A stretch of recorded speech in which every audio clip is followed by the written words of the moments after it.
গত কয়েকদিন আগে টানা বৃষ্টির জেরে জলমগ্ন ৩ নম্বর ওয়ার্ডের নেতাজি কলোনি, মালঞ্চি পল্লী, বড়সাঁকো এলাকা সহ বিস্তীর্ণ এলাকা। জল জমে থাকার কারণে নাকাল অবস্থা এলাকার মানুষের। রবিবার ওই সমস্ত এলাকা পরিদর্শন করেন ইংরেজবাজার পৌরসভার চেয়ারম্যান কৃষ্ণেন্দু নারায়ণ চৌধুরী। সঙ্গে ছিলেন এলাকার কাউন্সিলর মনীষা সাহা মণ্ডল। কিভাবে জলমগ্ন এলাকা থেকে জমা জল নিকাশি করা যায় তা খতিয়ে দেখেন তিনি।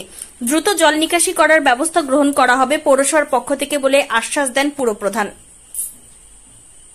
ওয়াটার লগিং হচ্ছে, হেভি রেন জন্য আমরা একটা ড্রেন বানাচ্ছি, যে ড্রেনটা ওই ব্রিজের পাশ দিয়ে মানে এনএইচের পাশ দিয়ে চলে যাচ্ছে, গিয়ে একদম ওখানে স্লাজ পয়েন্ট হবে, স্লাজ পয়েন্ট থেকে মহানন্দা নদী চলে যাবে। এটা অলরেডি আমাদের একটা স্যাংশন হয়েছে এবং চলে এসছে, ইরিগেশন এনওসিও দিয়ে দিচ্ছে ড্রেন করার জন্য। কিন্তু দুর্গাপূজা বলে কাটাকাটি করলে অসুবিধা আছে, অপেক্ষা করছে। তাও এই পূজার আগে যদি আমরা পাম্প করে জল বের করতে পারি এটার চেষ্টা করি। এই রাস্তা তো মাপযোগ হয়েছে, মানে কতদিন কাজ শুরু হতে পারে কি মনে হচ্ছে? আগে মেন কাজটা করতে হবে, জলটা বের করি। জল না বের করলে তো কোনো লাভ নেই। আমি এখানে জলটা ড্রাই করলাম, বাঁধ দিয়ে লাভ নেই।